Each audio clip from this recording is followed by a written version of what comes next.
Hello everyone, my name is Harish and this is in continuation of my previous video where we had a look at Kubernetes components, like what Kubernetes has and what kind of component it has, and how it helps us orchestrate our containers.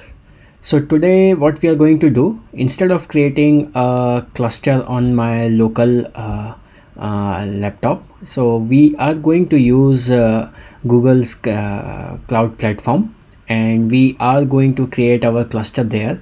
And for this lab, what we are going to do, we are going to use Cloud Console and create a cluster, and we will see how easy it is to create a cluster on Google Cloud Platform. So even before you go to Kubernetes engine and start creating clusters, the first thing you should do is to go and check if your API is enabled or not. So go to API and services, go to dashboard, and in dashboard go to click on plus enable API and services and search for Kubernetes, and there will be Kubernetes engine API. Just click on that and enable this. If for my project it's already enabled, so I don't have to enable it again, but if it is not enabled, go ahead and enable this. And once you have done the enablement, go back to Kubernetes engine option here in the hamburger menu. So there are multiple ways to reach to this option. Either you can reach it from this hamburger menu, or you can go and do search products and resources, and from there also if you type Kubernetes, so it will give you a lot of options, and just select the Kubernetes engine option which came up, and here you can see you can create a cluster here. So for me right now I already have a cluster, but I'm just gonna go ahead and delete it, and we are going to start creating everything from scratch. So I will just wait for a while before it gets deleted. So I'll pause the video and come back once the deletion is done. Okay, so my cluster was deleted successfully, and now we are going to create a new cluster together, and we'll see what kind of options will come up. So click on create, and then here it will give you two options. So recently Google Cloud has launched autopilot kind of clusters. So what is difference between autopilot and standard cluster is, in standard you have more flexibility to choose, or the configuration flexibility, like number of nodes you want, or how many or like nodes you want to create, how you want to extend it, how the configuration should be. But in autopilot, all those things will be optimized by Google Cloud itself, and you don't have to do anything regarding if there is load, if number of nodes should be increased or decreased. So those kind of things, everything will be done by Google Cloud. But today we are going to select standard, and we are going to create a cluster for that. So click on configure. So once it opens up, there will be few options which you will have to put. So I'm just going to close all these pop-ups. I don't need these. Okay, so first thing you have to specify is a cluster name. So you can name it anything you want, but name it something meaningful for you. So I'm going to name it standard cluster 1. So this is my name, and then you have an option to select zonal or. So here you have two options, zonal and regional. So you can select to deploy your cluster based on zonal or regional. So what it means is, when you deploy it as zonal, all your nodes will be created in one single zone of Google Cloud, and when you select region, regional based, then all your nodes will be distributed on the various zones inside that region. So it gives you more resiliency if you are selecting regional, because it will be more like load balanced, and it will be more resources will be available for your cluster. So if I select zonal, I only have option to select a zone. I can just select one zone it only. But if I go regional, then I can select a region. So inside that region I can select it will be deployed on all the zones inside that. So for today's lab, I'm just going to select zone and then leave this at US Central 1. And you have other options also, like you can select the version of Kubernetes which will be deployed. So you can have a static version or release channel. So it's the latest one which will be available, and that will be created. So I'm going to leave this as it is and then click on create. While it's creating, you have option of REST and command line. You can do the same thing from REST or command line. If I click on REST, it gives me the REST API request, the post request, which I would have to do. So it's here you can see standard cluster 1 and all the other configurations which I would have to send to enable the same thing which I did from console. And similarly, there was an option to see a command line option which you can use to create clusters in future if you want to make it more automated and not do it from this console, but rather make automation of creating your clusters. Then you can copy that command and modify it and use it for creating your clusters. So let's wait for this to create cluster, and then we will continue.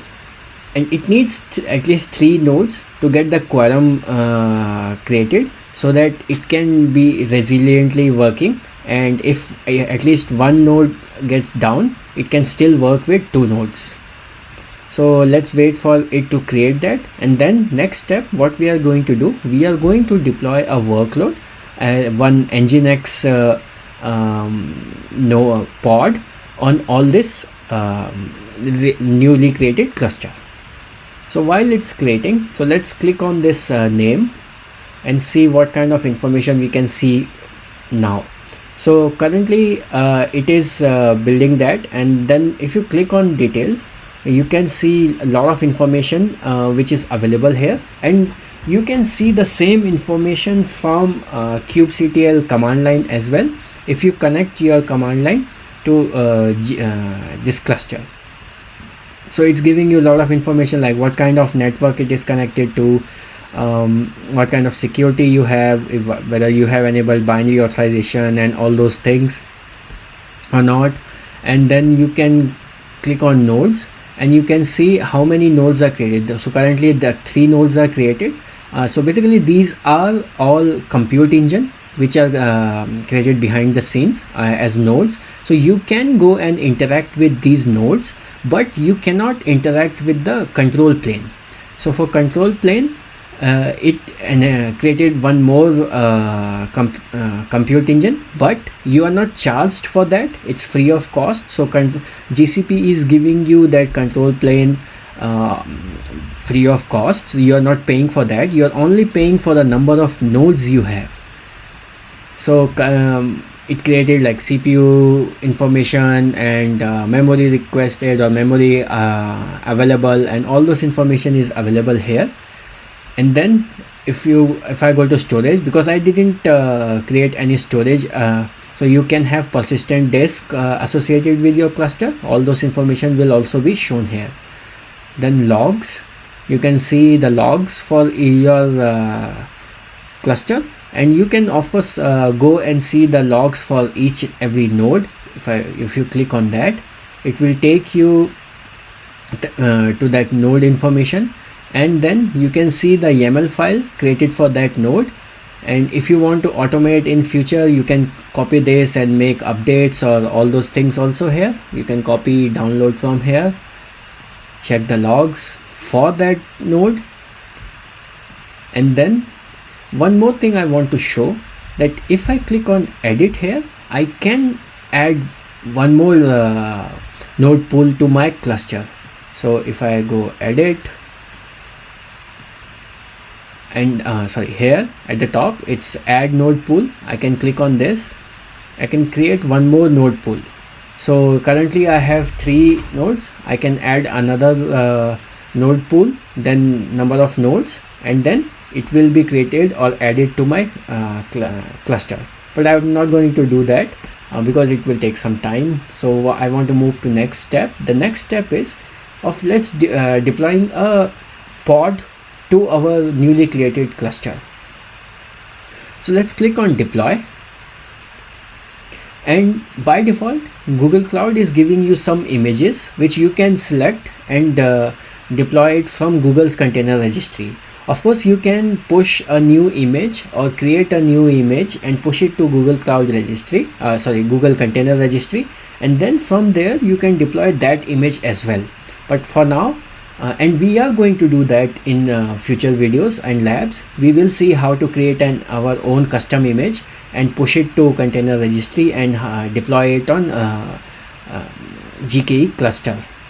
But for now, let's select this Nginx latest image, and then if you want to add some environment variable, you can do that. In previous video we saw how to add why these labels are created, and why it's a good idea always to have labels, because you can use labels to select your pods and services and different kind of objects inside Kubernetes. So you can create those here as well, and then click on deploy. So it's going to go ahead and deploy this pod on our newly created cluster nodes. I always get confused between pods and nodes when I am speaking. Okay, so our pod is deployed, and now you can see it is deployed on all these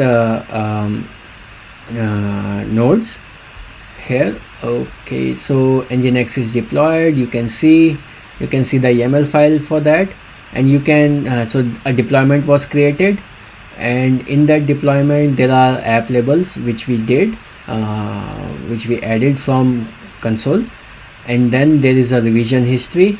And if we go a little bit down, you can see more information about this. The namespace it selected was default because we didn't give any namespace, so it just put it into default namespace.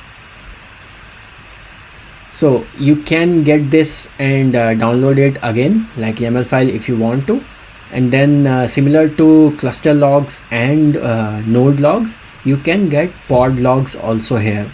So it's going to show you what is happening in our pod, and then if you access those, or because right now we have just deployed pod, we do not have any service or external service which we have, so we do not have any way of interacting with that pod. But this is one thing we can do. We saw that how easy it was to create a cluster and to deploy a workload on that cluster. So in today's video is till this point only. In future videos or next videos, we are going to do a lot more than this, than creating cluster and deploying on cluster. We are going to take it to next step and learn more about Google Kubernetes Engine. Thank you so much for watching.